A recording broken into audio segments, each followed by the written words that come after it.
Hey guys, അങ്ങനെ ഞാനും ദിനീഷ് ഇതേ കയാക്കിങ്ങിന് പോകുന്നു. കുറേ സ്പേസിലുണ്ട് നമ്മുടെ വണ്ടിക്ക്.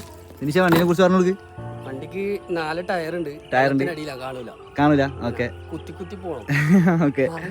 പിന്നെ കാണാം. ഹേ ഗൈസ്, അപ്പോൾ പയ്യന്നൂരിൽ നിന്നും വെറും 3 കിലോമീറ്റർ സഞ്ചരിച്ചാൽ കിട്ടുന്ന ഒരു അടിപൊളി സ്ഥലം കേട്ടോ.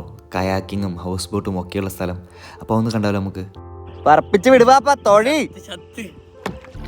ഞാനാ ഗായ്സ് തുഴഞ്ഞിട്ട് ആ അറ്റത്തൊന്നും ഞാൻ ഇവിടെ എത്തിച്ചു.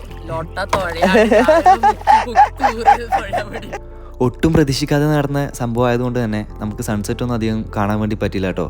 അപ്പോൾ ഇതിൻ്റെ ഒരു വേറെ വീഡിയോ എന്തായാലും നമ്മൾ കുറച്ച് നേരത്തെ അവിടെ പോയിട്ട് വീഡിയോ എടുക്കുന്നതായിരിക്കും. ദിനീഷ് പറഞ്ഞത് അടിപൊളിയാണ്, ഇവിടെ സൺസെറ്റൊക്കെ നല്ല അടിപൊളിയായിട്ട് കാണാൻ പറ്റുന്നതാണ്. ഫ്രണ്ട്സായിട്ട് വന്നിട്ടും ഫാമിലി ആയിട്ട് വന്നിട്ടും ഒരേപോലെ അടിച്ചു പൊളിക്കാൻ പറ്റിയൊരു സ്ഥലമാണ് കേട്ടോ ഇത്. ഞാനിത് ആദ്യമായിട്ട് കണ്ടുകൊണ്ടാണ് ഞാൻ പറയുന്നത്. എന്നെക്കാൾ മുമ്പ് ഇവിടെ വന്നവരുണ്ടാവും.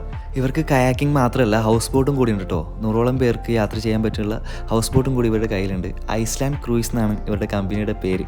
അപ്പോൾ നിങ്ങൾ ആരെങ്കിലും ഇനി കൗവായിട്ട് വരുന്നുണ്ടെങ്കിൽ അവരായിട്ട് കോൺടാക്ട് ചെയ്യുക. അവരുടെ ഡീറ്റെയിൽസ് മൊത്തം ഞാൻ ഇത് ഡിസ്ക്രിപ്ഷനിൽ കൊടുക്കാം. അപ്പോൾ അവരെന്തായാലും നിങ്ങളൊന്ന് കോൺടാക്ട് ചെയ്യുക. ഹൗസ് ബോട്ടിൽ തന്നെ ഇവർ നല്ല നല്ല പാക്കേജുകൾ പ്രൊവൈഡ് ചെയ്യുന്നുണ്ട് കേട്ടോ.